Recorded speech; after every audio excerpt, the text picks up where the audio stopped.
What's going on, ladies and gentlemen? Welcome. I am the Crypto Crow, and I'm going live tonight.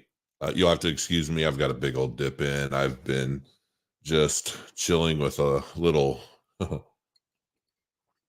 ice water, and a lot of stuff I want to cover today. Though there's actually quite a bit I want to cover. I want to go over some different Cardano wallets. I'm going to go over Minutes Network.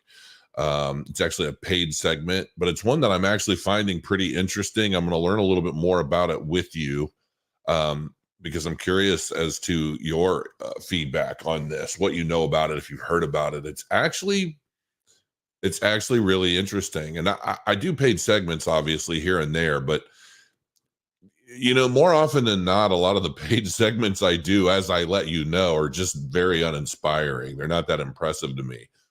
But this one is actually pretty cool. So we're going to dive into that a little bit.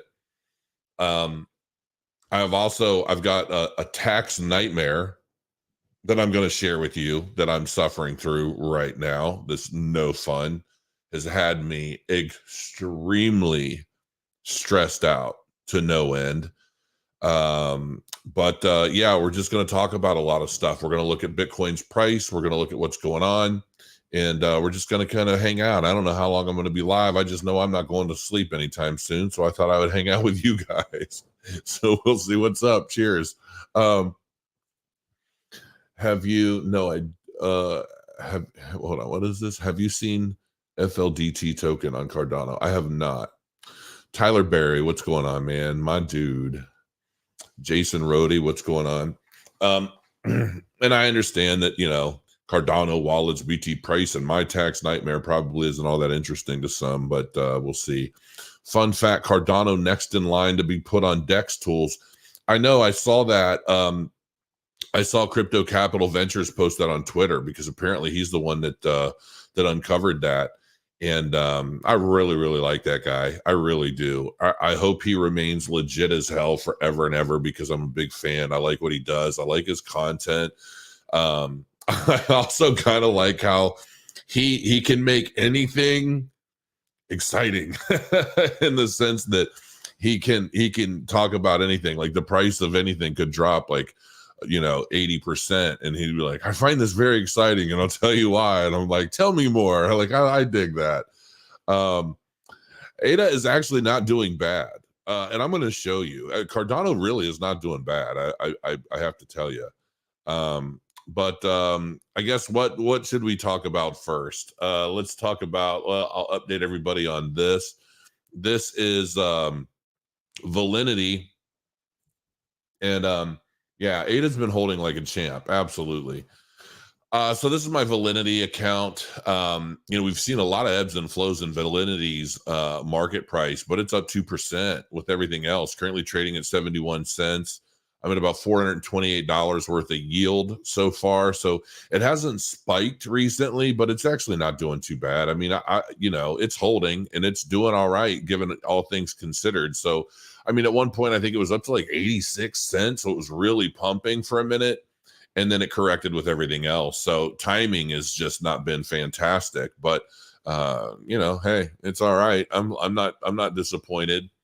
Let's take a look at Bitcoin, where we're at. Obviously, Bitcoin's been running, and we obviously got this low, and I want to show you what's happened. So this is the liquidation chart, liquidation heat map over on CoinGlass. I've really learned to like CoinGlass quite a bit, but you can see this was the low here where it basically took out.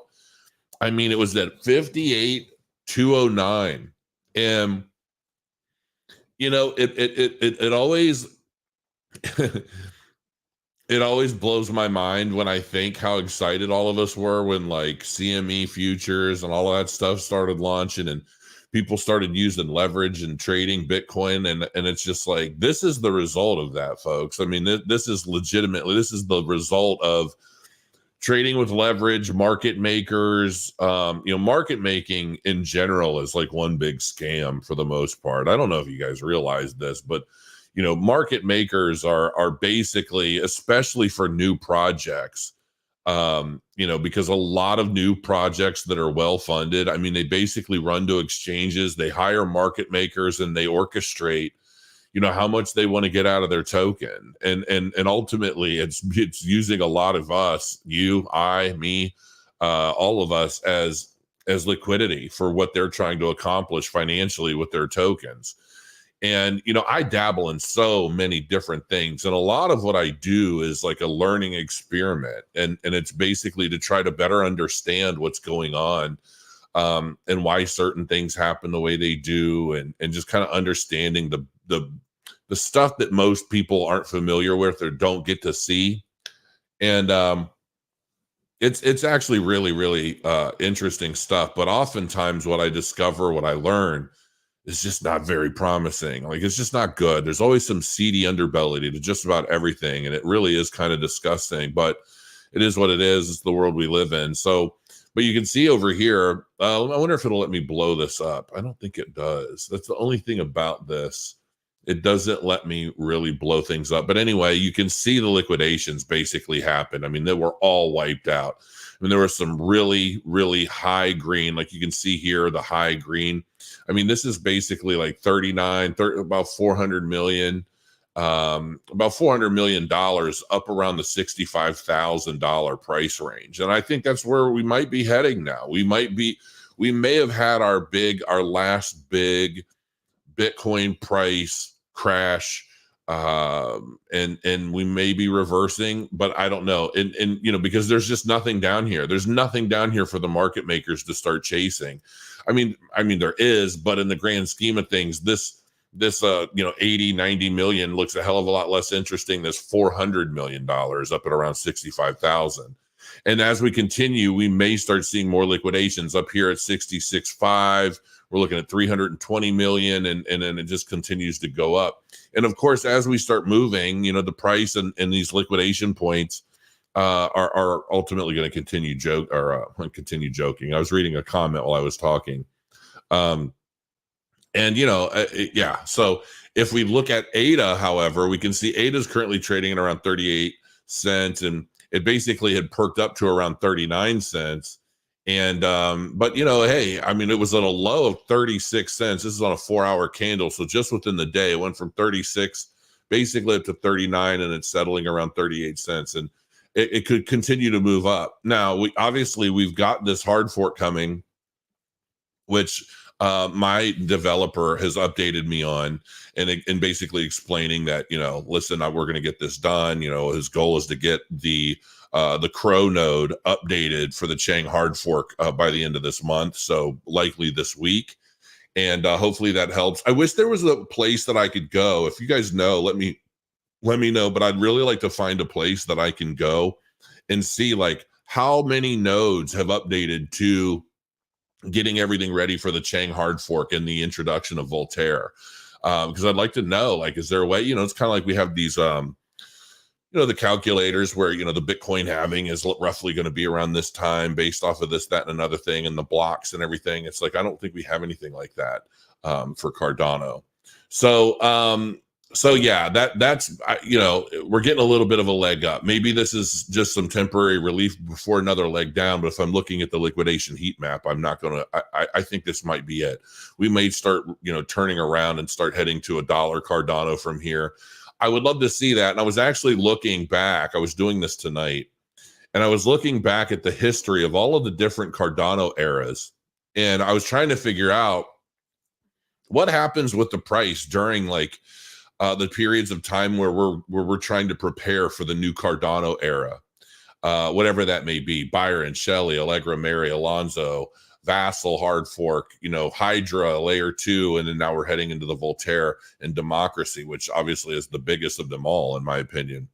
And the thing that I noticed is it doesn't matter. It just doesn't matter. These hard forks just never really seem to play a significant role in the price action of Bitcoin or of Cardano. And it's like, okay, well, that's fair. Obviously, when we're in a bull market, things, depending on the timing, we'll start getting some pumps leading into stuff. But for the most part, these are just, they're just like nothing burgers. So I'm not expecting Cardano necessarily to pump because of Voltaire or any of this stuff. But I am expecting use to grow and adoption to grow and more people taking interest in it, which ultimately will likely push the price up. But, you know, there are a lot of things like Hydra. When Hydra was preparing to launch, I feel like some people were excited about it. You can see, let's take a look at this from a price perspective real quick. Where is my tool? You can see we were at a low down here. We got all the way up. I mean, that was 100% pump in Cardano's price leading into the Hydra layer 2. And that was cool. But then it launched. None of us really saw any significant changes in Cardano. Like, because then we realized, oh, wait a minute, this isn't kind of like the answer to everything. This is just a layer 2 that's going to empower people. And what about Meme Moguls? I don't know what happened to Meme Mogul. I sold mine like as soon as I was able to. I was like, I'm done with these meme coins. I just don't care anymore. And I stopped following it. It was kind of fun for a minute, but I have no idea what they're doing. I haven't even looked, honestly. I took I took a hit. I think I invested like 2 Ethereum, and I think I got like 1.2 back when I sold the tokens when they were available. I was like, I'm over it. But anyway, the Goguen and the Vassal, that was just basically a decline from there. So, you know, I'm not expecting to see like a big pump, although this could be constant. I mean, this could be priced in. Like if you look here, that was 232%. So, you know, if you think about it, from a low of like 22 cents all the way up to a peak of 84, but that was ultimately driven by Bitcoin, not necessarily leading into Voltaire, right? So as much as I would love to say Cardano's going to pump because Voltaire is coming this month, or maybe if it's not this month, it'll be early next month. I do believe that next month is going to be big. I do think that we're going to start seeing some really steady inclines, and I expect to see Cardano go back up. I mean, as crazy as it may sound right now, we could see $1 ADA by the end of next month. I mean, it just depends on what happens with Bitcoin and the rest of the market. But I'm seeing that as very much a potential thing. So, you know, we'll see what happens. But this liquidation heat map is definitely a telling tale, and I'm going to hazard a guess that we're going to start shooting up to 65,000 from here. So we shall see. You guys want to know my tax story, my tax nightmare? Before I forget, let me know in the comments if you guys even care, because I don't want to like dump on you. Oh, good. Look at us. We're pumping again in Cardano. We're back to 39 cents. A lot of people I know are starting to accumulate their Cardano. So I'm really happy to see that. Let's see here. Bitcoin's currently up. Yeah, Bitcoin's up. So 61,322. That was from basically a low of 58.4. So that's a pretty decent pump for the day. Yeah, let's hear it. All right. Actually, I do want to hear the tax story. All right. Yeah, I figured, I've been debating on whether or not I even want to share it because I don't need anybody feeling sorry for me. I don't need you guys like, oh, poor Crow. You know, like I just did a video how I got 325,000 ADA with a couple Bitcoin. Like, I don't expect anybody to be like, oh, poor Crow. He's such a poor soul. But this is pretty devastating shit. I'm not going to lie. So basically what happened was back in the 2021 market. I liquidated and I sold all my stuff. And I think, 2021 into 2020. Yeah, I think it was all pretty much 2021. And my accountant worked through everything as we always do, sent him all the docs, sent him all I had to connect all of my wallets and all this stuff to his systems. And then he worked it all out and basically told me what I owed. I'm like, all right, cool.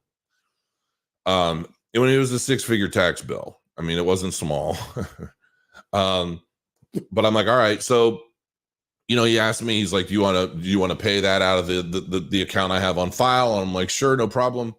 And it was a big deal. So, my wife typically monitors everything, right? She kind of keeps track of a lot of that stuff because it's too stressful for me. I just don't even want to know.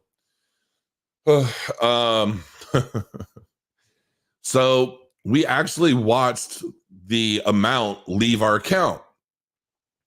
And then I asked my wife, I'm like, let me know when the amount leaves the account. And I asked her, I said, hey, has it left yet? She says, yes, it just cleared through today.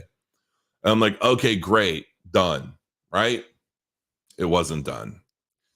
It turns out that the account that we gave, that the account that my accountant had on file and used to pay the taxes was the wrong account. And the funds to pay that amount wasn't in that account. What we didn't see and what we didn't notice is that what had left the account was a transaction attempt and it never cleared through. And that was the only time they ever tried. Nobody called me, no letter, no nothing. And the bank didn't call, say, hey, you had this really large account that tried to. Nobody called me to tell me that the transaction never happened, that the bill was never paid. So we've basically been living this whole time thinking that it was a paid deal. It was just a situation. So here's the thing. This is what happens next. So then, as of a couple months ago, I think, we started getting letters. We got like two letters, I think, in the mail, basically saying, hey, you owe, there are IRS letters. And they're basically saying, hey, you owe this amount of money, blah, blah, blah, blah, blah. And we thought, this must be a scam letter. I even talked about it. I told you guys about these scam letters. I don't know how many of you remember. We thought they were fake. And so we're getting these, we got this letter and we're reading through it. I'm like, some of it looked like photocopied and the wording of some of it just seemed kind of weird. Like it didn't sound all that professional. And we were like, who wrote this shit? And then we look and my wife finds this thing where they're talking about you can pay your tax bill in crypto. And I'm like, what the hell? I'm like, the IRS doesn't take crypto. So those were real. Those were real. We even sent them and we're taking pictures of them to send to my accountant. And our accountant even thought they were fake letters.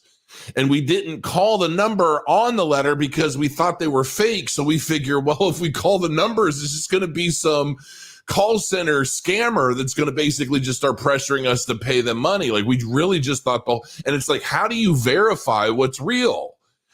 And so the whole thing, we literally wrote it all off as just fake IRS letters. I even talked about it here, and I even researched online, what do these IRS letters look like, and what do they have? And a lot of the stuff we read was like, yeah, if they say this, if they do that, these are likely fake. So we move on. We're thinking they're fake IRS letters, and it would have been it would have been even better for us to get this handled then. Even after all these years later. Keep in mind, this is the 2021 market. My tax due was in 2022. We paid it. So basically, it's been the last couple years. Well, then I suddenly get a phone call from a tax attorney. And he says, hey, I just wanted to let you know that I'm so-and-so with so-and-so tax, whatever. And we wanted to ask you, basically, we wanted to find out if you needed any help relating to your tax lien. I'm like, well, who the fuck are you? And what are you talking about a tax lien? And he's like, well, the IRS just filed a tax lien on such and such a date, which is how we found you. And blah, blah, blah. I'm like, who the hell are you? I'm like, dude, I'm like, I don't even know who you are. I don't even know if you're legit. I don't have a tax lien. I pay all my taxes. This is garbage. And I was pissed. And then they started making me think, well, we're not sure, but this is real, sir. You can go to the irs.gov and you can look it up and you can find your information and you just set up an account and log in and this and that.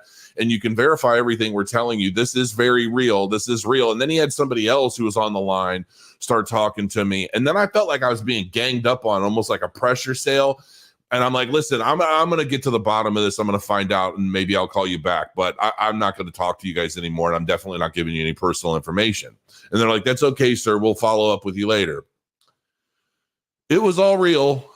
Everything was real. And what I've also discovered is that what was an original sum owed is now $70,000 more for really no reason other than penalties and interest. So now, and here's the kicker, is I've talked to so many people about this, and apparently this is normal. This is normal. The IRS tries one time to get the money, and if you don't pay it, they'll let it go for as long as possible, building up the interest, building up penalties on you until someday they just decide to wipe your accounts. And that's basically what everybody's telling me, that they do all of this stuff on purpose to just get more money.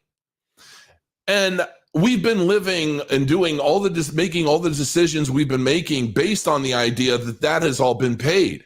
So now that we're in not so great a situation, because I've been accumulating my crypto and building my portfolio and paying on 2 houses, because we basically rented the one to my developer who moved here from LA, who's been really great, you know, but like, and we're waiting for their lease. We had already decided basically we need to stop the bleeding. So we're going to sell the one house and then we're going to move back into the other one. And then, because it's just like money's been getting tight, everything is tied up, and it's like, I don't know what we're going to do. We have to try and survive. And, you know, I know a lot of you guys think I'm like super stupid rich. I'm not. Like, I still work. Like, I still work for what I do. And like, I do so many things. I have so many projects. I've like invested a lot of money into my own projects, from my bot to Soblox to basically everything. Wargram. I mean, you name it. So I've got all this money going out, really not much coming in. And we were just going through the accounts, realizing like just how bad everything's been bleeding us. And so we decided we've got to sell. We're going to sell the house we're in and get some of that equity back, give us a better cushion so that we can last through the year. And then I get hit with this out of the blue, basically telling me, yeah, you owe like an insane amount of money because like you never paid. And so I hired these tax attorneys, and yeah, like they're going to try and help, but they're like, you didn't respond to anything. So you're basically at the mercy of the individual agent who's responsible for the claim and and I'm like, wonderful. So I have to rely on the IRS now to basically say, oh yeah, we understand. Like we know you tried, and nobody told you anything, but we decided to wait all this time for penalties and interest to add up just because we were going to give it away, just give it back and say, no, don't worry, just pay what you owe and everything's good. You know, I'm like, I'm absolutely mind blown. I'm so mind blown that this whole thing is happening. And I truly don't know exactly what I'm going to do. I really don't. I have no idea. Like this, I'm scared to death right now, like legitimately scared. But, you know, lesson learned. I mean, you know, it's like everything else, double check, you know, and I tell you guys all the time, like always pay your taxes, blah, blah, blah, you know, like you don't want to get caught up in some bullshit. It's just kind of funny, man. I mean, it really is. It's funny. It's funny as shit, because I feel like I try to do absolutely everything by the book.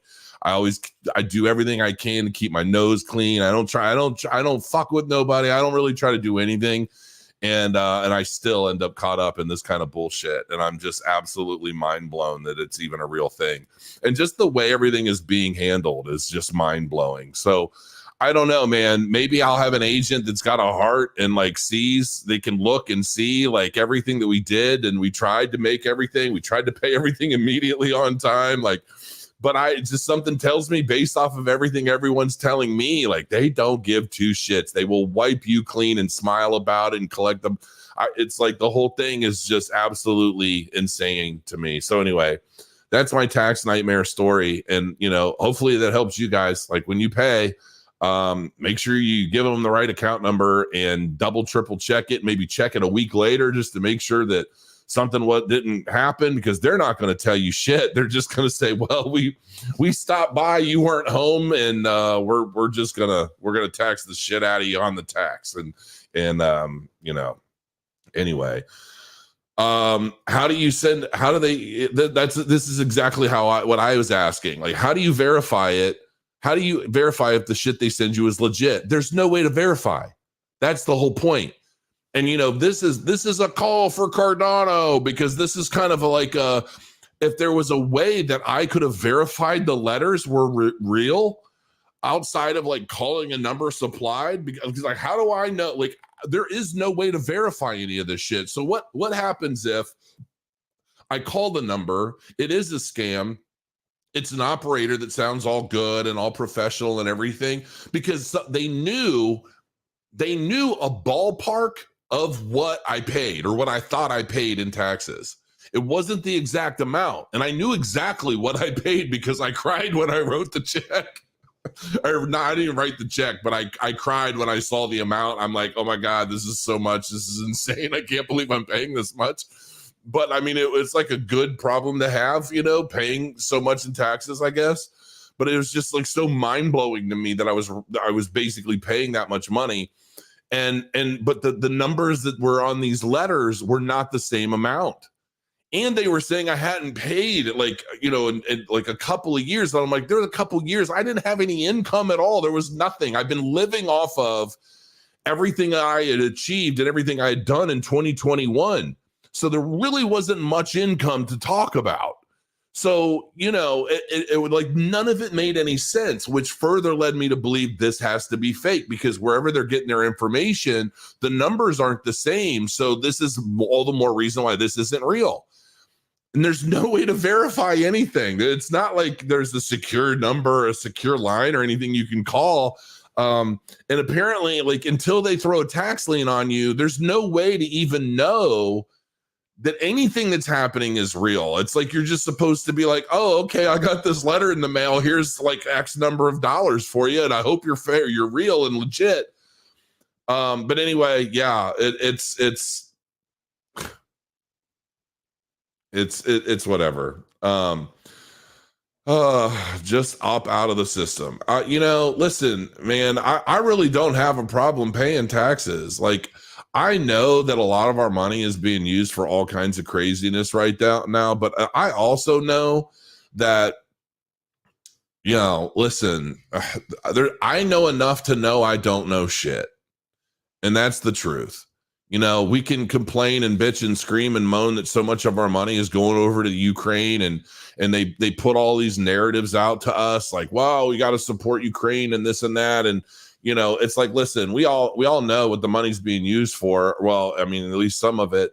But the question is, it's like, you know, we don't know what Russia's plans have been. We don't know. Right now we're fighting a war that's not on US soil.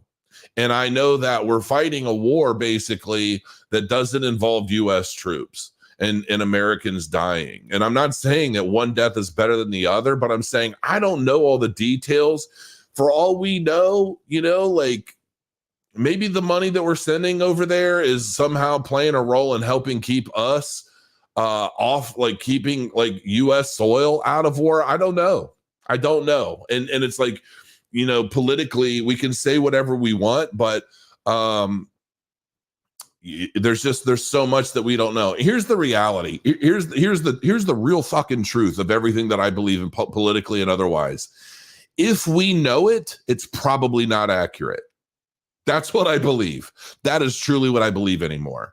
I believe that if it is something that is known to the public, it's probably not real. It's some sort of smokescreen in some way. It's some way to justify or make sense of something else. I just don't believe that anything that we know, especially anything we see on any kind of news channel, I don't care what news channel it is, I just don't believe it. I don't buy it. I don't buy any of it. And so, you know, it is what it is. I'm going to work through it. I'm going to work through it. It's very likely I'm going to be going into this market with a much smaller portfolio than I originally thought I was. And, you know, hopefully things start turning around, because the more the market turns around before I have to pay all this, the better it is. So, you know, because I guess apparently you can pay your tax bill in crypto now, which that's phenomenal. Honestly, that's actually pretty damn cool, to be frank. And at least then I can verify that the shit went through. So, you know, hey man, more power to the IRS that they're going to give us opportunities to pay in crypto, and we can start verifying this shit and not run into these problems again in the future. Bring it. Like, let's do it. I'll do that in 2025. But you know, yeah, that's my tax nightmare. I am so going to have to like chapter this video out. You know what? Maybe should I save the crypto Cardano wallets for another video? I mean, I don't know. I don't know how anybody, because people are going to have to watch all this stupid shit. This is Minutes Network. This is going to help me pay some of that tax bill. Before I dive into this, let me go into the comments and things. We need to pay for government services, but with transparency. Absolutely. I definitely wish there was more transparency in everything the government does, but good luck with that. For all I know, my tax dollars are going to go, to buy some sort of like weird science baby food for aliens at Area 51. I have no idea. That would be pretty cool though, if I could say that, like, hey, I just paid this tax bill and yeah, they screwed me over really, really, really hard, but at least I'm feeding some alien life somewhere that I don't know anything about. Your money goes toward, who knows? There's definitely that on both sides. I know that. You have to pay to play here. It just is what it is. And I agree. They are using our money for all sorts of bad stuff. Absolutely. Brother Crow for president. Are you a Mason? Are you a Freemason? Anytime somebody calls me Brother Crow, I'm thinking you probably know stuff. I would never run for president. After seeing everything that Trump's going through, no thanks. I would be one of those presidents that I would be way too honest.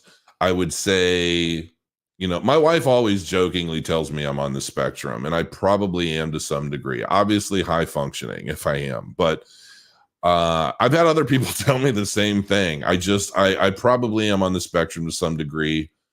I just don't have it in me to be a certain way. And I feel like in order to be a really good politician, you've got to be wired a certain way that I absolutely am not. And I just don't know I would be a really, really good president in some regard, and I'd be a terrible president in others. And same here, Crow. We just need an easier tax system and one that doesn't just benefit the ultra rich and corporations. Good luck with that. Honestly, I'm a believer that we shouldn't have income tax at all, quite frankly. And I definitely don't think we should be having capital gains tax at all.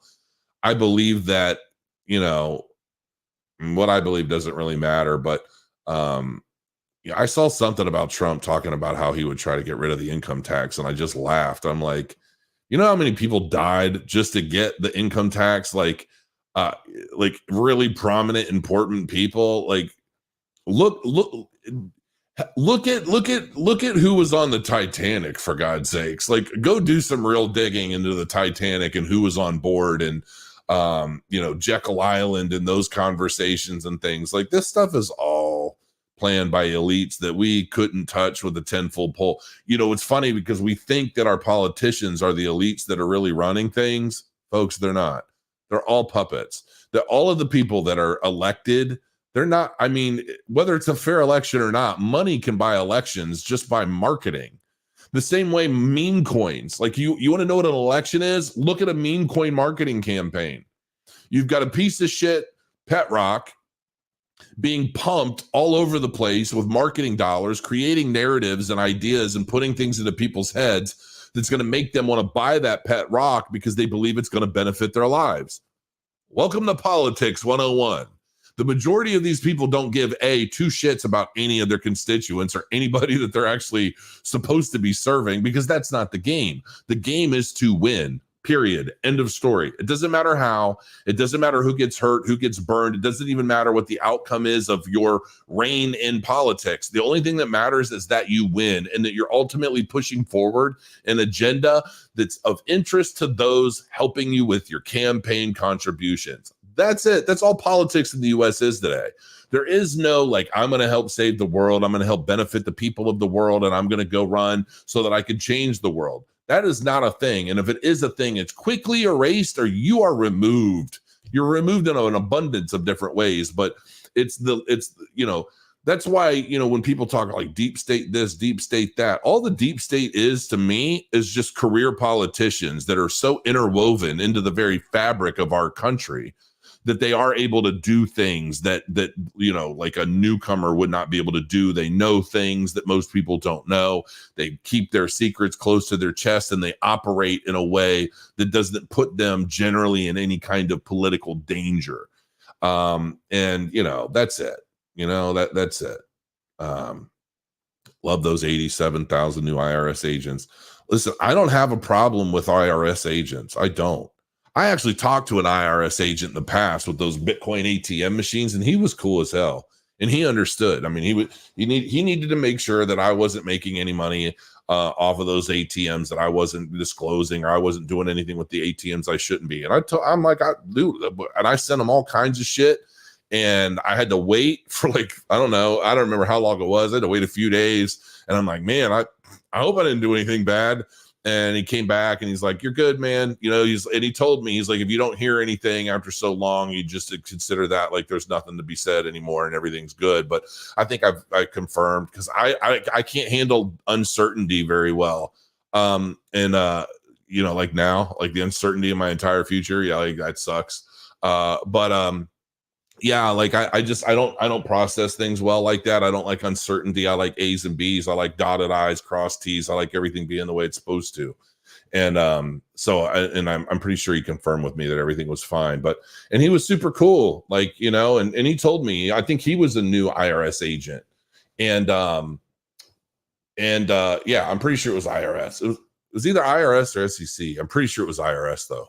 And he was a pretty new guy. He was cool. And he was just like, yeah, man, we're still running fax machines, and we're still running with computers that are super old. Like the IRS is apparently super underfunded, which I don't know how. It really doesn't make sense to me, like how they would be so underfunded, that they're using like archaic equipment and everything else. But again, I don't have problems paying taxes. I just, and you know, I don't have problem paying my fair share, quote unquote. I do have a problem with royally getting fucked intentionally by a system that's set up in a way to make sure they can squeeze more out of you if they think it's there.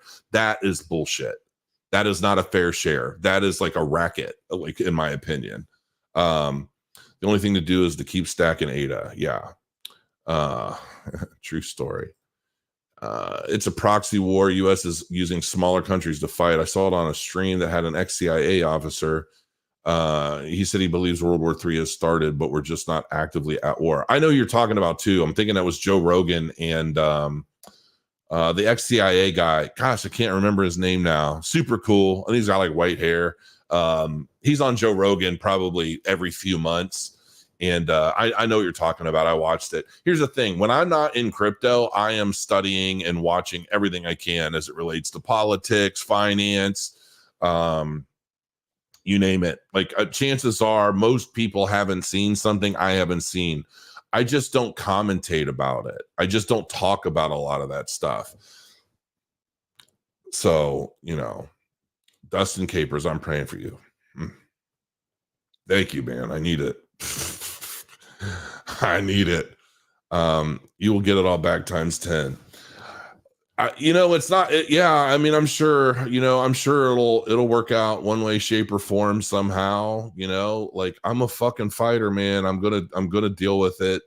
It's just really, really rough right now. It's really rough right now because as of right now, like I have to sell one of these houses. I have to sell one.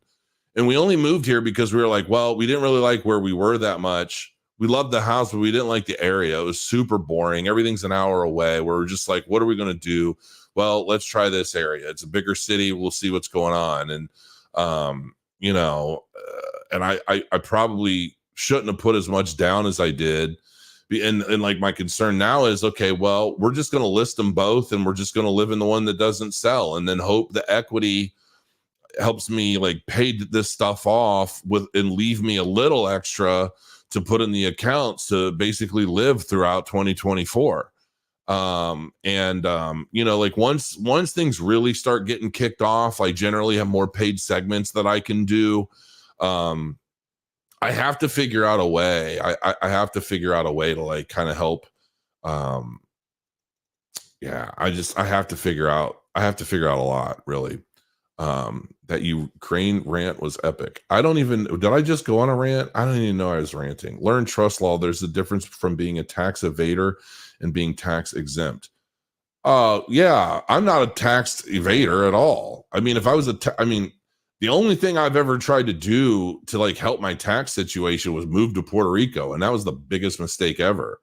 Puerto Rico cost me so much money. Like, I'm telling you right now, all I want to do at this point is I want to get all this bullshit situated and done with. And I want to just, benefit from all the work over the last several years, because I've been basically doing content, doing all of this research, doing all of this stuff for a few years now through this bear market for nothing, for the most part. Like, I don't make anything unless I do a paid segment. I don't make any money. So in a bear market, there's no paid segments, as most of you know. And then I just want to like find the place that we want to live out our days, like our retirement home, our whatever, and just really focus on making that home our home, and then just stay put and live. That's all we want to do at this point. My wife wants to open a dance studio. I want to open up something, maybe some kind of cool lounge that's like a chill joint with maybe some variety shows and things. I even want to, honestly, I want to open a gaming store. As silly as some of you guys are going to think that is, like, I want to open up like a miniatures wargaming store, like Warhammer, War Machine, all the different mini games. I love that shit. I love painting them. But yeah, anyway. All right. So I'm going to get to the rest of the comments here in a little bit. I'm going to go ahead and touch on Minutes Network, because this does look cool. It is a paid segment. They paid me like $4,500 in a stable token for a segment on this, because their big token launch, I think, launches tomorrow.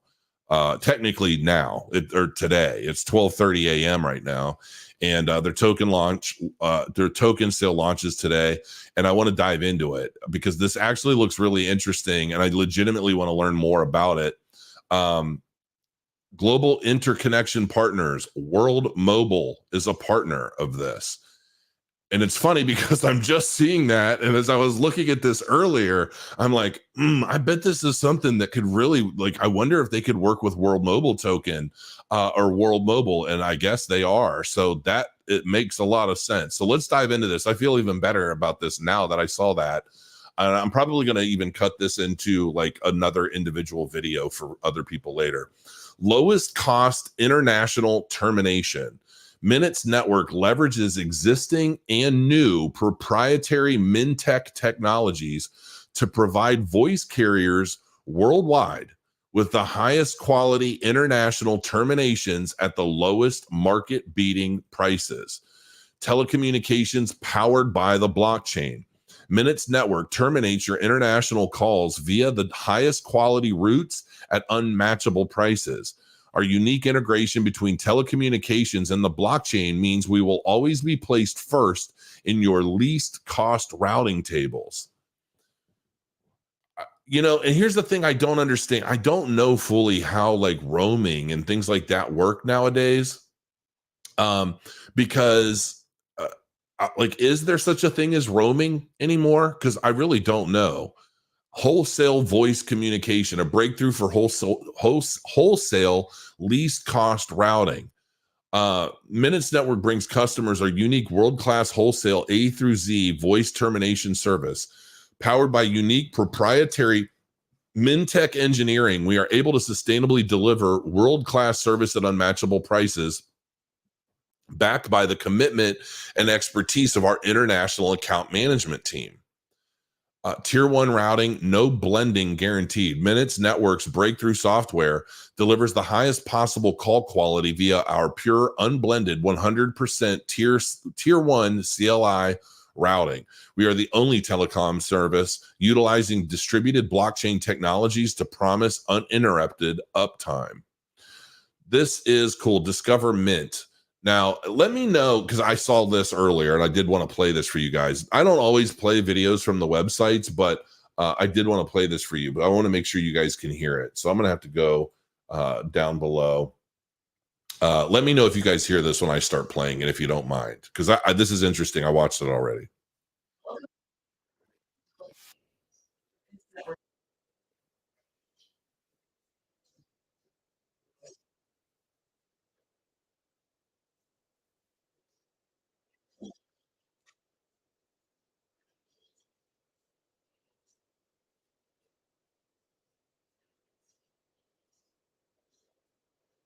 Can you hear it?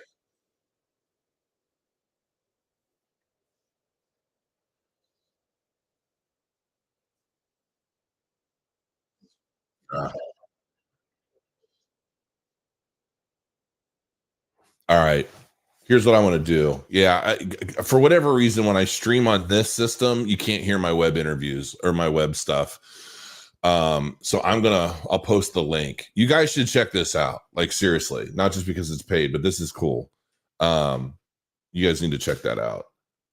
No volume. All right. Has anyone here played Cornucopias yet? I have, of course. Um, so the discover more, the Minutes Network ecosystem. Minutes Network is a new insurgent competitor in the international wholesale communications industry, committed to restructuring the industry so that the value is socialized, flowing towards a broader range of ecosystem stakeholders. There's so much to this. So total supply is 500 million tokens. Public sale is only 10%, 50 million tokens. Mint price per token is 30 cents. Minimum threshold staking per node, 50,000 tokens. Validation nodes, 10,000 tokens. Interesting. Token generation event progress is 30% through already. So you can register now. Interesting stuff. 500 million at 30 cents. Okay. I'll be curious to see how this token sale goes. I can't afford to get into it myself, but right now, but I am actually interested. I'll read this, and then what I'll probably do is I'll do a deeper dive into this because I want to find out a little bit more information about how they're working with World Mobile on Cardano. And I don't even know, honestly, I don't even know what blockchain this is on. If they're working with, I mean, I haven't been able to find any of that anywhere. Current time 4:34 GMT. Calls processed today 1,873. Minutes terminated today 4,933. Platform users today 3,166. You see all this down at the bottom. Live channels 58. I find this interesting, but I want to know more about the tech. Validation nodes, which I love nodes.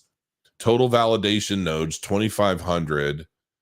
Each individual node earns 1 in 2,500, 30% MNT reward pool, less half of the algorithmic burn. So there's a burn of these tokens as well. Automatic configuration, no expertise required. So like, what does the node do exactly? So you've got switch and validation nodes. Is this something, you know what I might do? Even though I don't typically do this kind of stuff for a paid segment, I might actually read through this whole white paper. Oh, it's not here. Where's the damn white paper? Come on. Is this it? I'm not going to read through the whole white paper now, but I might read it on my own. Executive summary. All right.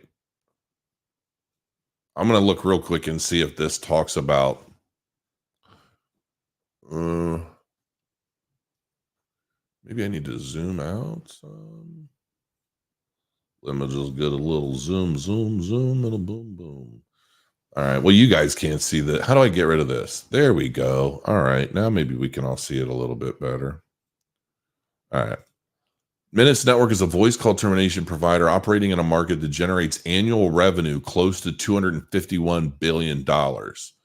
Minutes Network generates income by charging tier 1 carriers for terminating their international voice call traffic. Okay, Minutes Network is already working with Libara, Vodatel, Skype, WorldCall, Sigmatel, and IDT, and is terminating more than 1 million minutes of international voice traffic every month. Minutes Network conservatively projects gross revenue will exceed $50 million per annum by the end of 2025, equivalent to a 0.4% value share of the international wholesale voice call market. So I'm wondering, but they didn't name World Mobile in that. So I'm wondering how does their relationship work? Or are they just currently building into being able to operate with World Mobile? I might have to ask Mickey about that. I know that I'm going to be having Mickey of World Mobile on probably within the next week or two. We were going to do something like a week or so ago, but they said, well, you know what, let's hold this off because we've got a big announcement coming. And I don't know what that announcement is. Honestly, I don't. So I'm like, all right, cool. Because we had it all scheduled. We were going to do it, and then they pulled the plug. And so they're like, let's do this when we can make this big announcement. So I'm like, all right. I'm like, I've been trying to find out what that announcement is, and they haven't told me. So it's okay. Mintech is Minutes Network's software development and engineering hub focused on reimagining and disrupting the international wholesale telecommunications industry. Mintech's initial suite of proprietary software and protocols centers around optimizing call costs via the Mintech revenue turbine and the ability to terminate calls across a range of non-traditional platforms. Harnessed together. Okay, a lot of this stuff is salesy talk. The Mintech Development Sandbox is the center of pre-production and testing, ensuring a continuous stream of innovation. I know that basically one of the things that video was talking about is their SDK.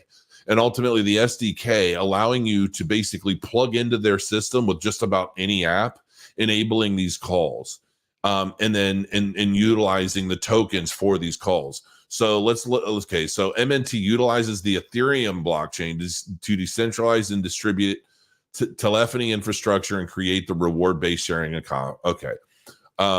Mint utilizes World Mobile's AYA chain as a traceability layer for the cost-effective settlement of data. Interesting. So there's some interoperability, I guess, going on here. Utilizes AYA's multi-chain architecture to perform roll-ups on other public blockchains containing the hash of the data published on AYA, serving as the trust layer. Mint or MNT will roll out on the Ethereum blockchain as an ERC20 token. Okay, I should have read this earlier. Following the listing of MNT on secondary exchanges, the net revenue of Minutes Networks will be used to purchase MNT from listed exchanges. The MNT purchased will be sent for automatic distribution as rewards to network participants. So basically like the switch nodes and all of that. The utility of NFT and MNT is derived from two sources: the staking node and lowest cost international consumer outbound calling via the Minutes dialer. Okay, and here's the stats for if you wanted to run a validation node. So if you're interested in running nodes, that could be interesting. Earning rewards, node stakers. Guys, I don't know. This looks interesting to me. It really does. And I don't say that just because this is a paid segment. And they're not paying me anymore. They've already paid me. I say what I want. But I actually like this. I'm going to dive deeper into this. I want to know, though, why did this just not... Okay, yeah, this is a pound link. This isn't... The white paper isn't here, and the technical paper isn't here. So I'm interested. I want to read that. I want to know, like, what's up? Why hasn't that launched before the token sale? People want to read that stuff. Some of us are nerds, and we want to read this. So anyway, but this is Minutes Network. I put a link. There's a link in the description below as well. So check that out if you're interested in learning more about this, if you want to get involved. I mean, there's a lot of cool information here. And yeah. This could be something really cool. I will say the only thing that does kind of like, I'm like, I don't know, is like going in 30 cents at a token launch. I'm not really sure. Yeah, I could read it from my 55-inch TV. All right, well, good for you. I'm glad you can read it. So I don't know. 500 million tokens at 30 cents a token. I mean, generally when you're launching something at 30 cents, you're gonna have less tokens than that. So I don't know. We'll see. I think I'm going to save the Cardano wallets video. I might do that tomorrow because I've had some people say, hey, Crow, why don't you do a Cardano wallets video where you're basically showing people all of the different wallets? And I'm like, I even discovered some I'd never even heard of before. And so maybe I'll prepare that and I'll do that tomorrow. Or maybe I'll do that as a recorded video. I won't do that live. I'll do it as a recorded video and just upload it at an off time for those that are interested. And then I'll do my other stuff. So on a 30-minute candle, we've been moving up. And I'm actually very relieved to see that we're back up to 61,348. I really don't think it'll be that difficult for us to get to around the $65,000 mark, which is right around here. And when we do close above that, especially on a daily, which would be nice, if we can close on a daily candle, we're still not above the pie bottom. Ooh, that's not, I don't know, man. 65,000 is right around here. We want to basically go above the bottom of the pie cycle. And so yeah, 47 million liquidation. We don't even need that anymore because it was a hell of a lot more since I did that. But that was that liquidation point. We blew through that.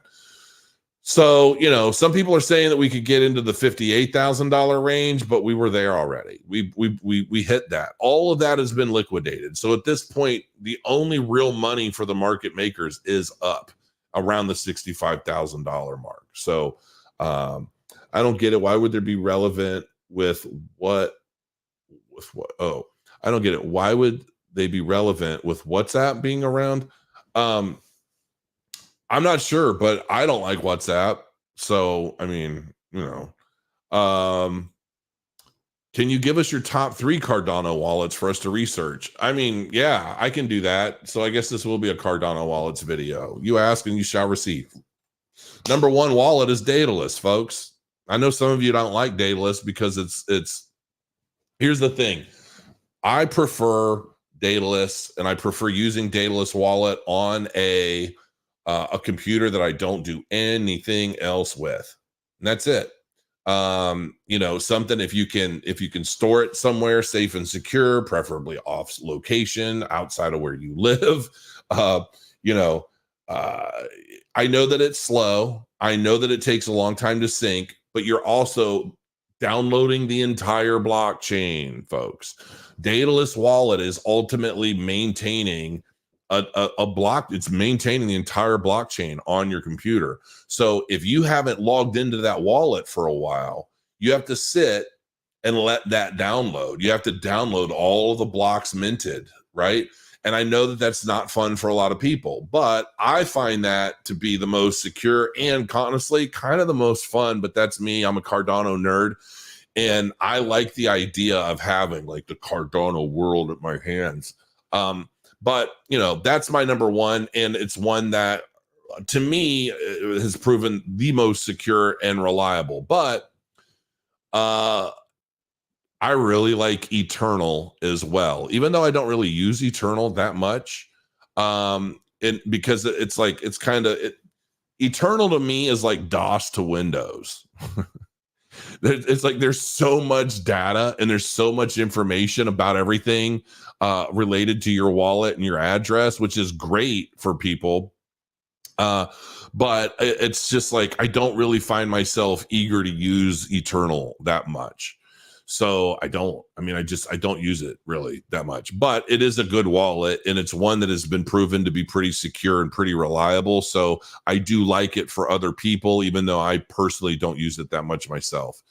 The one that I do like, which their website is trash, which like is Nami. It's like Nami has the least appealing website, I think, of anything I've seen in blockchain, but it is what it is. There's a lot of information. And Nami has done so well that guess what? Input Output took it over. They're like, you know what? We like this wallet so much. We're going to take this under our company and we're going to further to build on it and stuff. So Nami has proven to be very, very good. And when I had launched the Murder of Crows NFT collection, maybe that's what I should do. I should launch a Cardano tax relief NFT collection. But you know, what the hell was I getting at? Oh, that's right. A lot of people would try to mint Murder of Crows NFTs with other wallets and there'd be issues, but Nami always worked. Like people that I think typically the issues was with the Yoroi wallet. Anybody that was using Yoroi to try and mint NFTs just ran into issues all over the place. So that didn't go very well. And I got to the point where I even put it on the Murder of Crows website, like use the Nami wallet, because that's the one that everybody seems to have the best time with. So yeah, there's that. This, for those of you that are interested, is basically how to install the Nami wallet. Okay. And I'm going to go through it kind of quickly, and you can stop it if you want, if you don't like looking things up on the internet. But you just go to the Nami website, and then you choose the browser to install it on and add it to Chrome. So, and here's the thing, I'm going to show this because generally anything outside of the Dataless wallet kind of gets set up and installed the same way, especially like pretty much any of these browser wallets are pretty much set up the same way. And definitely, like when it comes to Chrome, Google Chrome or the Brave wallet, or Brave browser, which I love the Brave browser. You just add the extension because you'll get the pop-up when you go to launch it. Nami has been added to your browser, and you'll get the little window up at the top right. And then you'll create the wallet. So you're installing it into your browser as basically an add-on or a plug-in. You can then pin that to the browser so that you're always seeing it if you want. And then you create the new wallet. And it's so quick. It basically creates your wallet for you, gives you this 24-word seed phrase, which you had better write down in triplicate. Because a couple things that people do is you'll write it down one time, right? And because you're impatient and because there's a lot of words, you'll get lazy. What you're going to do is you're going to write down all 24 of these words. And then the one time you need to go back and input them for some reason, you're going to realize, I don't remember what this letter was. And this just happens to be in a word where it really matters. And you're going to get confused, and you're going to sit around trying a million different words.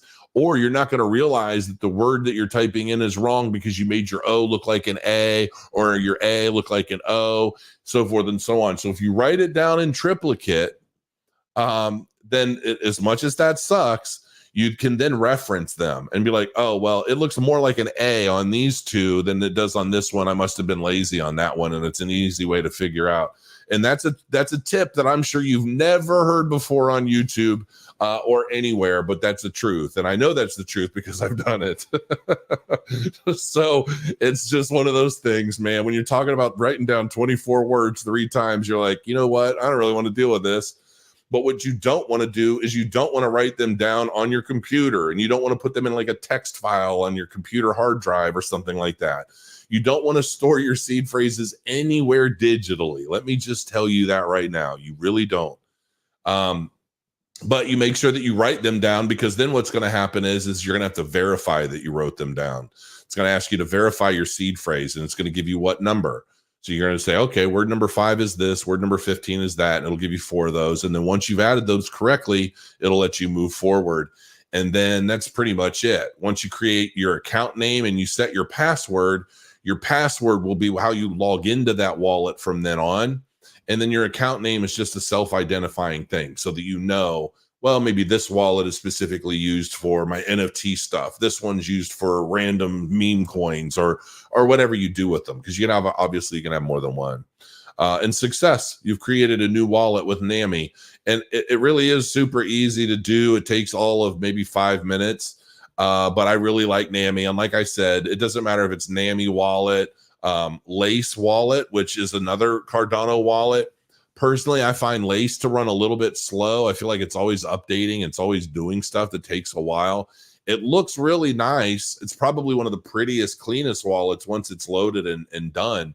But I just find it's not that fast for me. And maybe in the future, it might even be faster now. I just haven't used it or touched it in a while. So maybe I'll have to check that out. And then maybe you don't want to use a browser-based wallet. You can try out the Exodus wallet. There are a lot of these desktop application wallets that people like to use, and they're basically multi-wallets. So they can do Bitcoin, Cardano, Ethereum. They can do basically, pretty much all of the major blockchains and their native assets. But you have to be careful with these two. They're easy to use and they can be fun to use. I've used them all to some degree for random things, whether it was experimentation or not. I'm pretty sure that Exodus even has an in-wallet swapper, so that, if you I've got Bitcoin, but maybe I want Cardano, you can just swap. Yes. Sync with your Exodus desktop app, swap crypto in just 2 taps. And you can see the full list of everything that you can use. These are the easiest wallets to use by far. They're the prettiest, they are the nicest, so forth. But I always say use these wallets cautiously. I've seen, like, what was the one? Atomic Wallet, I think, was one that was always having issues and people were getting locked out of stuff, I think. Always do, like, you might say, hey, Exodus wallet, that looks amazing. And it's a nice wallet. It's very, very nice multi-wallet. But make sure you hit up resources like Reddit, and always look for the latest goings on with any of these wallets to make sure that there haven't been any kind of recent security holes or any recent hacks or any recent scams related to the wallets. Because sometimes you might say, oh, well, you might say, oh, what was that wallet Crow was talking about the other night? Was it Exodus? I'm going to go plug in Exodus wallet in the browser. And then you've got a Google AdWords ad and you click that, not realizing that's a scam or that it's a paid. Like, I only ever click organic search results. I never click ads in Google anymore, especially as it relates to crypto stuff, because you just never know 100% what you're going to get. And so always be very, very cautious. The next wallet is Vesper. I don't know anything about Vesper, but I have seen people talking about it, and it seems some people seem to like it. I've personally never used it, but I don't know. Like I said, like with anything else, go check it out on Reddit and see if it's something you want to get into. This is another wallet that I have heard about, but I've never used it, and I guess it's the Typhon wallet. Your gateway to Cardano, blazing fast, feature-rich, secure, beautiful web and extension Cardano wallet. To me, it basically looks like anything else. It looks like Nami or MetaMask or any of these other wallets. And a lot of these, like, transact data securely using Ledger Nano SX and Trezor T. So you can connect this to your hardware wallet, which is always a big benefit if you're using hardware wallets. And there's some videos there to check out. What was the last one? So yeah, your Roy wallet. I know that a lot of people, for whatever reason, love to use your Roy, but I just don't use it. So it's just not a big one on my list. Like I said, minting NFTs and things like that, it was generally creating problems for people. So I would just tell people to go use Nami instead. And that was that. And then I think is this the last one on the list? Ada Lite Cardano wallet. Never used this before ever. Don't really know anything about it, but it's just another alternative if you're interested. And then there's this one, Flint. I've never heard of Flint either. So this is the last on the list. And what is this? Game Changer Finance. I'm not even sure what that is. What is Game Changer Finance? The wallet for merchants. The cutting edge non-custodial web meta wallet for Cardano. Desktop, mobile, one-click onboarding, no install required. The wallet for freedom. The wallet for people. Try beta version 2. I'm not going to try beta. I'm sorry. I'll do beta gaming. I'll do beta, whatever, but I'm not going to use a beta wallet. I'm sorry. I'm just not going to. Exodus has had a weakness, but they fixed it. Okay. That's cool. That's good to know. Your Roy was popular because it was early, quickly got out dev'd. That makes sense. Cardania. Vesper is the GOAT for new users. Interesting. Why is that? Nami is fine. I've never had any problems. Yeah, I've never had any problems messing around with Nami wallet either. Thank you for sharing your tax story. Just know if this is happening to you, it's happening to so many others. Yeah, I'm sure it is. I mean, listen, the tax situation was my fault. I mean, it was technically our fault. I just feel like they could have called me or sent me a letter or something immediately and said, hey, we tried to make it. It didn't go through. You want to get this taken care of? But they don't do that. The whole thing, man, like every bit of that is just so disgusting, honestly. But that could have been resolved in 24 hours and problem done. But instead, for them to go all this time and then come after you and create a bunch of problems in your life, it truly is disgusting. I mean, it really is. Who knows? Maybe there's a slim chance that it works out in a fair way. But based off of the world today, I just don't see getting a very fair outcome. But I don't know. Maybe the person handling it has a soul. Like, I don't know. I guess maybe it depends on how long they've been there. I watched the one video where they're talking about like new people generally are decent, good people, but after they're there for a while, they like lose their soul, and like, I don't know. God, I really hope it does work out, because I mean, it's already 1 a.m. I should be in bed sleeping, and I just don't even know if I'm going to sleep at all tonight, to be honest. Nami was known to have a dangerous bug when sending transactions. Oh, interesting. I never heard of that one. Exodus also just has a browser extension wallet now. Really? I did not know that either. So that's pretty cool. Writing down the seed phrase triple times is spot on. I lost 10K because of what you're saying. Oh, wow. Well, hopefully that little tip there in this little video helps other people not make those mistakes. Fire your accountant. I don't really think it was my accountant's fault. I mean, I don't think so. I don't know. I mean, he thought it was all paid too. So everybody thought that it was paid. Nighttime streams are awesome. Yeah, I haven't done a late night stream in so long. Like, it's been years. Yeah. And I don't think I even talked about it. I just had dental surgery. I just had these 2 teeth pulled the other day.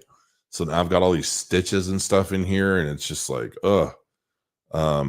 You open it up and instantly have a wallet. Don't have to save a seed phrase at first, although it will remind you to do so. UI is intuitive also. Are you talking about the Vesper wallet? That sounds weird to me. Not required to set up a seed phrase at first. That sounds a little sketch. I'm not saying it is, but it sounds a little sketchy sketch there. Oh yeah, and there's Atomic Wallet. I won't use Atomic Wallet. I've used them in the past, like years ago, and there's all kinds of weird shit going on about it. And I'm like, okay, I'm out. I took everything off of there, and I never looked back. But I did want to bring them up specifically to address that because, definitely want to check Reddit before you go and do anything with Atomic Wallet for sure. So yeah, that's that. How long have I been on here? An hour and 11 minutes. All right. I really do need to try. Maybe I'll go play some Elden Ring. Because I got the DLC for the Elden Ring, and I'm like, that's pretty cool. I'm going to leave this sit on my sponsor for the video today because I want to remind myself when I get back tomorrow to start doing some really deep diving into this. Let me ask you guys this: when it comes to Minutes Network, not even as a paid segment, but like just because I have questions and I'd like to learn more about this, would you guys have an interest at all in me interviewing like the CEO or the CTO or somebody related to Minutes Network? Like, how much does this intrigue you or interest you at all? They're working with World Mobile. They're building a lot of partnerships. They're out of London, which I find interesting because most companies nowadays are in like Panama. So, I mean, that to me screams legit to some extent, because I just don't think you launch token sales and blockchain companies out of London if you've got stuff to be afraid of. So, that actually company number, they've got a company ID number, Minutes Network L Limited.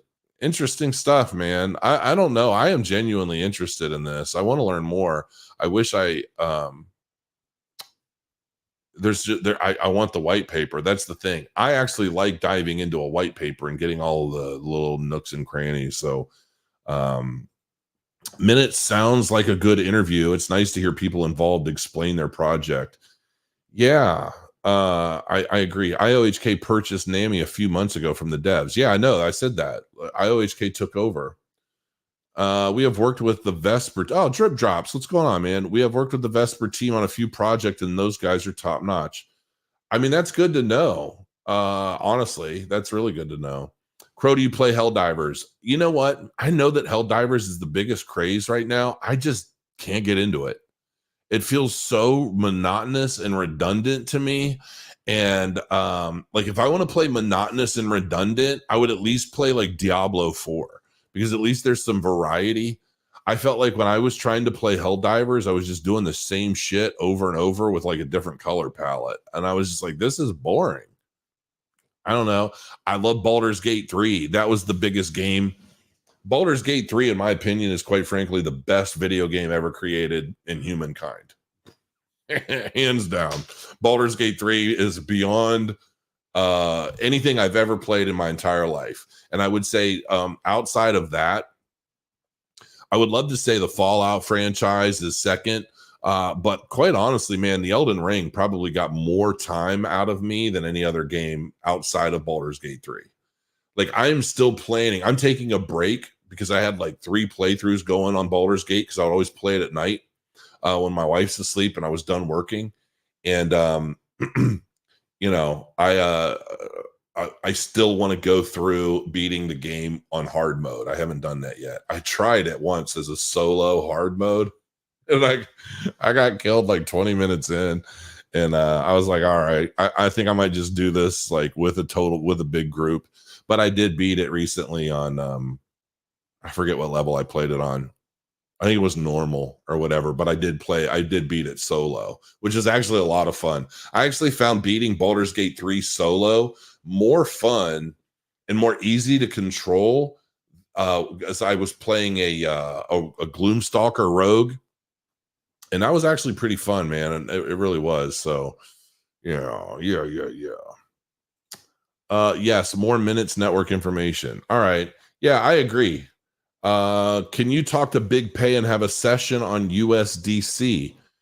Yeah, I know he had his was it Atrium or something like that. I think he thought I was upset with him about something at one point because we were talking about Atrium, and I can't remember if we had a talk or something that we were discussing, and I just got super caught up, and then I forgot, and then it's people are always trying to schedule calls with me like all the time, and I'm like, I can't schedule a call. The only way to ever get me is to send me a message and say, hey, are you free? And if I am, I can talk. And it's like, that's the easiest way. Me trying to schedule things in advance is virtually impossible. And I think I might have forgotten about something, and then he didn't say anything or bug me about it for a while. And then just one day he sent me a DM on Twitter, and he's like, yo, man, are you upset with me for any reason? Did I do anything wrong? I'm like, no, man. Like, I think you're great. You're cool. And I just kind of explained, like, I've just been super caught up with stuff. And he's like, oh, no problem. And he was super cool about it. He seems just super sweet, man. So at some point, I probably will have him back on. We could talk about the updates with Atrium, which is his big project. I want to learn more about it. I haven't even been to the website since I talked to him. Word, let's stream and game, though. It would be lit. I'm going to be doing a lot of streams for Warram. I will tell you guys, see, I can't show you. So some of you guys may remember when I was playing have a good night, Seth. I was playing Wargram with CryptoFace, and the frame rate was just garbage, and we couldn't figure out what was going on. And I thought maybe it's because I was recording or this or that. No, it was none of that. My dev team finally figured it out last week, and now it plays at 165 frames a second and doesn't drop below it. I'm like, amen, because we're trying to launch. I want to try and launch this thing. I want to try and launch the starter decks, and I want to be able to launch like basically a big public beta at Rare Evo in August. And so I want to be able to give out starter decks to people, probably through like a QR code. Oh, man.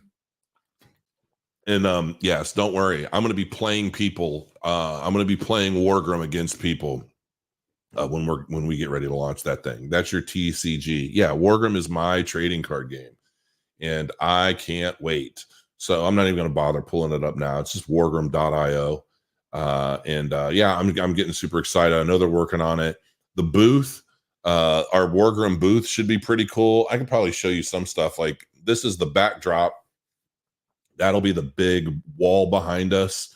And it just basically showing some of the card art and some of the stuff going on. So that's the backdrop. And then this is going to be like the podium table. So there's like a big table that we'll be able to stand at and talk to people. So that's the podium. And then we've got an actual table where we'll have the QR code that'll take you to the website. And then we're going to have the world map. And, you know, my dev, he was like, you're going to do the actual world, the real world as the world map. And I'm like, yeah, but you look at the map, because I did a bunch of stuff, and like so many parts of the current, like today's world map is changed because of the war. And because of everything that's been going on, a lot of this shit is just charcoal. But because of that, and there's a lot of lore and story that's actually being worked on as well that I'm working on. But I'm going to try and finish a lot of it before August, and we're going to release a whole bunch of stuff. I actually think that the story and everything related to Warram and how it started, the big AI war, and like the survivors versus the reborn, and the AI is basically trying to just wipe the world of everybody. And as it's wiping people, more people started revolting, figuring out ways to survive. And then AI ultimately figures out all these different ways of reanimating bodies and people, and then empowering them to go fight its battles for them. I think I'm a pretty good creator when it comes to stories, but I basically writing a story about a game world that I find interesting and want to play in. So that's what I'm doing. And I'm really, really, really hoping that Wargram is successful, and I'm hoping that it just brings thousands and thousands of players. And I know that the game looks awesome. But it's going to take us some time to get animations and things like that to a place that I really want, because animated card effects and things like that are not cheap. So we got to wait probably until we've launched the first set. And because we're basically privately funding all this. We've got like one small investor partner who I don't even think wants to be named, so I haven't. But super cool dude. A lot of you guys know who he is. No, it's not BitBoy. But anyway, I've had him on before. I've talked to him and stuff, and he's just a supporter, man. He's been supporting the game. So Catching Crow live, yeah, super late night. A new member. I don't know what that means. Cardano became a YouTube member. Oh, that's cool. I just reactivated all that like within the last 24 hours, because apparently somehow it was all shut down. I don't even know why. Like my monetization and my YouTube membership, I don't even remember what it is. It's like $1 a month or something. I don't even remember. And it's like, and then it started dying out because people were leaving it because for whatever reason it got canceled. No, it's not Alex Becker. Are you kidding me? No. I don't even know Alex Becker. I've never even talked to Alex Becker. You know what's funny about Alex Becker? Let's go ahead and get rid of all this other stuff. You know what's funny about Alex Becker is he used to be an SEO guru. And maybe he still is. I don't know. But now all I ever see him do is like lift weights and talk shit about crypto. And like a lot of these pump and dumps and all this other stuff. Like he's definitely taken a turn. And I'm sure he's doing significantly better in the crypto space than he was in SEO. But I used to watch a lot of content from him and was it Neil Patel? I think he did a lot of stuff with Neil Patel, because I used to be really, really big into SEO. And like Alex Becker was like it, man. Like he's got the talk, had the knowledge. He was all about, he was promoting his own like SEO apps and all kinds of shit. Listen, you can say what you want about Alex Becker, but he's a smart motherfucker, man. Like, he knows how to hustle. He knows how to market. His crypto persona is so different from his like SEO persona. And I'm like, okay, I see what you're doing, man. More power to you. Cause he's got all the little kiddos watching him wanting to build muscles and drive Lambos and just have a bad attitude. He holds ADA, does he? All right. Well, I've never seen him do any kind of ADA content. I thought he was like a shitter of ADA, and I would, what would make me really like Alex Becker more is if I found out he hated Solana's centralized garbage and was all about like decentralized blockchains like Cardano. Then I'm like, all right. Any of you Alex Becker fans out there, let me know if that's his stick. I want to know. I'm not a hater. I watch his videos every once in a while. And he's just sitting in his chair, and he's got this like slick ass studio, and he's always shirtless now in a wife beater. And I'm like, what the fuck are you doing? Like, it wasn't a few years ago. I'm watching you like teach me how to do keyword research, and now you're sitting there lifting dumbbells, telling me about crypto buys in the meme coin market. I'm like, what the fuck? It's like tripping me out. Yeah, it's funny. Have you tried Tokyo in beta yet? Heard it's going to change the game. No, I don't know anything about Tokyo. I really don't. I don't know anything about Tokyo. Alex shits on Ada all the time. Doubt he holds it. Yeah, he struck me as somebody that's like not necessarily a tech head. Alex jokes about Ada all the time. That is shit. He's a Solana guy. There you go. I was going to say I would think him to be a Solana guy, just because of everything that I understand about what he does on his channel. But yeah, that doesn't surprise me. I feel like a lot of these big guys, they just make a hell of a lot more money one way or another pumping Solana shit. And that's the challenge with Cardano, right? Like it's decentralized. It doesn't have anybody sitting at some office somewhere like shelling out cash to like YouTubers to pump it. Like, you guys know I've been a bull of Cardano since December of 2017. And was it December? Because I started the channel in November. By December, I discovered Cardano, read through all of the damn papers, and I was like, this is it. This is the blockchain to beat all blockchains. And they have never once given me a damn dime. They haven't done shit for me, like, ever. Nothing. Nada. Like, not even really like advice or guidance on anything. It's just like, I think that to some degree Cardano is so, especially Charles, I think that Charles is so focused on the decentralized nature of Cardano that not only does he not want to say anything that could be construed as maybe something else, or I don't know. So he just won't say it. Like, if I want to talk to Charles, I'm better off like sending him a picture of a pair of Nikes, and he'd probably chat about Nikes for an hour. But if I ask him about anything related to like Cardano, the tech, or anything that he's not able to say publicly, he just ignores me. He just won't say anything. And I used to kind of take it personally, but the more I think about it, especially as we get closer to Voltaire, it kind of makes a little more sense to me. I'm kind of like, okay, you know what? If I were him, I'd probably do the same thing to some extent.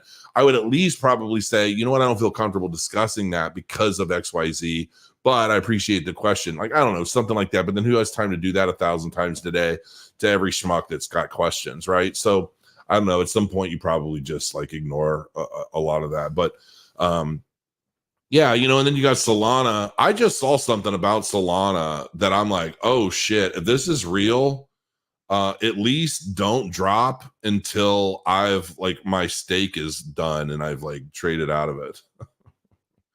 Because I still have that Solana that my crypto bought a while back. And I just saw something. It could be completely made up. So I'm not even going to repeat it here. But if it's true, there could be really rough times ahead for Solana holders, and it would be vindication for guys like me that have been calling a lot of the shit out for a while now. But I have nothing other than some YouTuber's word that basically posted something on Twitter that was talking about it. And until there's some more verification to it, I'm not gonna I'm not going to do anything. I'm not going to say anything. Becker is basically a stand-up comedian for crypto. It's funny. I kind of look at him like, in a way, I kind of look at his character. I think he plays a character. There's no way he's that douchey in real life. But I look at him as kind of like the Dr. Disrespect of crypto. That's what I would say. If I were to hazard a guess, I would say he watches Dr. Disrespect, probably playing some games or something. And he's like, how do I? And then he just created this like wife beater, lifting weights, talking about crypto personality. But I don't know. It is what it is. It's funny. Digital assets, DGen. I saw a video that said investigation by the SEC. I've not seen anything either. Yeah, I know. Listen, I'm not going to even comment on it until there's something more official that's out. I know that everybody thinks like, oh, you hate Solana so much. You're always talking shit about Solana. I just hate the idea of like, just everything that I know of Solana. I'm just like, it's just a matter of time until a lot of people get burned. It's just my opinion. I could be wrong. Maybe it goes to $100 million tomorrow. I don't know. But I just don't see that happening. And I like the meme. All Solana really is, let's be real about it, folks. All Solana is really good for is a meme coin bullshit. And all a meme coin is a pet rock. And, it's like do the math, like connect the dots, folks. There's no real significant use case, and it's the only real use case is that the people in control of it make a lot of money that they can then turn around to pay a lot of people to talk good things about it to boost up everything else, and it's like a cycle. I mean, it's like it's one of the most centralized garbage chains in my opinion out there. So I really do think that the meme coin market needs to go straight to hell. Everybody needs to just collect their money, and we need to get back to business and the real reason we're here. And I get it. I've talked about it a couple times in videos, and I get it. Especially when the market's going down or there's a correction, and people love to trade meme coins. I know everybody's talking about the big fat pig Nike coin, right? Based off of Charles's big old pig. That's the ugliest damn pig I've ever seen, but he's so ugly, he's cute. It's like a big pug. And it's like, what? More power to you guys. You're having fun. But, we've got like a few big memes on Cardano. And I feel like the meme coins on Cardano actually mean a lot more. And I feel are a lot more genuine than pretty much just about anything on Solana. Everything on Solana is just like a quick turnaround, I don't know. It's all just bad to me. And I'm ready for the meme market to just go away so we can all get back to work and get back to business and start focusing on the real thing. So Alex is doing the pretend alpha, teaching the betas to be pretend alphas. I get it. I mean, I think it's actually pretty funny, but you know what? I mean, he does it. He does well. I know. Apparently he's a big Solana bull, and that's all fine and dandy. Another member? What's happening? You guys are tripping me out. Gregory Liu, another YouTube member. It really is tripping me out. Well, thanks for joining. I don't even really know what. I don't even know what it costs. I think it's like $1 or $2 a month. But yeah, I mean that's cool because typically when my memberships start going up, then I pre-release videos to the members, and then you guys get to watch them before the rest of the world does. So, and then I'll post things in the community section that only like members are able to see and things like that. So, and that'll become more and more relevant as we move further into the bull market and things start turning around. So, not sure why it didn't auto renew. Because it canceled it like the whole thing. I was like messing around with stuff yesterday, and I had to do all kinds of stuff to like redo my whole monetization thing. So yeah, Tokyo, you're welcome to come join the beta, Jason. Otherwise, we will be live in the next few days. I don't even know what it is. Like, what is Tokyo? When I say Tokyo, I'm thinking of like Tokyo. Any thoughts on BitBoy's fight last weekend? Oh boy.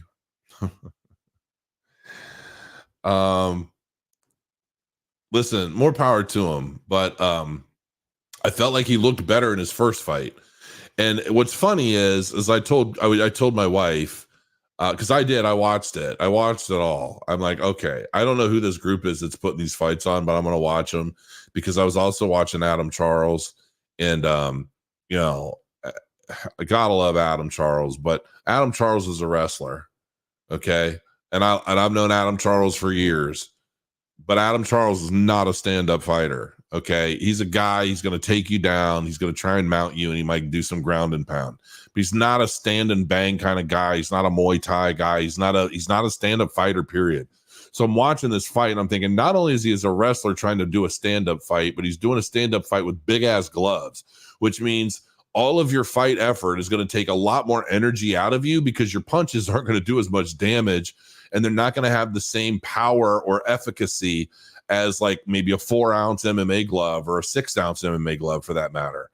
So, to do these boxing matches, and then like BitBoy or Ben, I don't even know what the hell he wants people to call him anymore. It's like he was so gassed to the point of like near death in the karate combat fight, and that was like with little gloves on, right?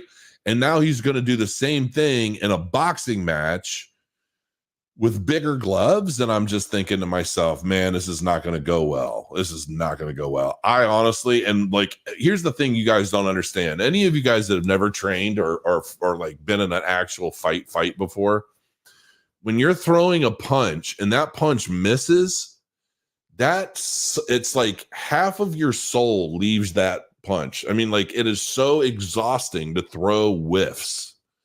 So much more exhausting, because when you land a punch, it's exhilarating in a way. I don't feel it. I know the feeling and I understand it. I don't like the feeling of punching or damaging someone, which it's really weird. Given if it's somebody that really deserves it, like if I'm protecting my family or something like that, I'll knock somebody's head clean off, like, and watch it fly and spurt. I don't care. But like in competition, for the sake of competition, I really have something where I don't like the feeling I get, like damaging a human being. It's weird. It's like an emotional trigger somehow. Really is. It's super weird. But when you're throwing that punch and you miss, it's so draining. And I just kept watching Ben like miss and miss and miss and whiff and whiff and whiff. And I'm thinking, man, I wanted to be able to tell Ben, like, calm down, center yourself, throw a punch when it matters. Don't just keep going crazy, blah, blah, blah. Now, listen, he won the fight. Right? I mean, he won the decision. So it is what it is. And he didn't pass out until after it was over. So more power to him. But it's like, yeah, you can't do multiple rounds in a fight just throwing crazy haymakers and like landing some and missing most of them. You know what I mean? It's like, but hey, you know what? More power to him, because I thought it was funny when the gal was trying to interview him at the end of it. Oh, my cat's whining out there. It seems therapeutic to him. Yeah, I mean, it might be, I'm sure it is. But I don't mean this as a dig, but when you're like a smaller guy, which I guess, I don't know, in normal scheme of things, BitBoy's like a bigger guy. I don't even know. To me, he's small, like in size, not like, he's a small man. I don't mean it like that. But I don't know. I like training and I like bag work. I like I haven't done anything literally since my fight in Mexico City. I haven't done anything. Because it's funny, because when I am training, then I get this thing in me that I'm like, what I could do? I'll fight anybody for like $100,000. How about that? Help me pay some of this tax bill. And maybe at that kind of money, I'd have to fight somebody that I wouldn't feel so bad about hitting, because they're probably somebody that could like murder me in some way. Yeah, I don't know, man. I like training and I like being able to test myself, but I wish I could test myself without actually physically harming someone. But it just doesn't really work that way. But like real professional fighters, it's like, to them it's nothing, because it's just what they do. And half of them, they've been hit so many times, they've been through hell in a handbasket. So you don't feel that. I wouldn't feel as bad. But fighting guys that I know just aren't fighters, or maybe their records are like, the first guy I fought was, I think, 7-4, I think, when I fought him, and I beat him in 35 seconds. And I didn't feel terrible about that because of his record and because he was somebody I knew and respected, and I'd watched him fight for years, and he wanted to fight me. And I'm like, all right, we're going to make it happen someday. And we finally did. And I won really quick. And he's a nice guy. He's crazy as shit, but he's a nice guy.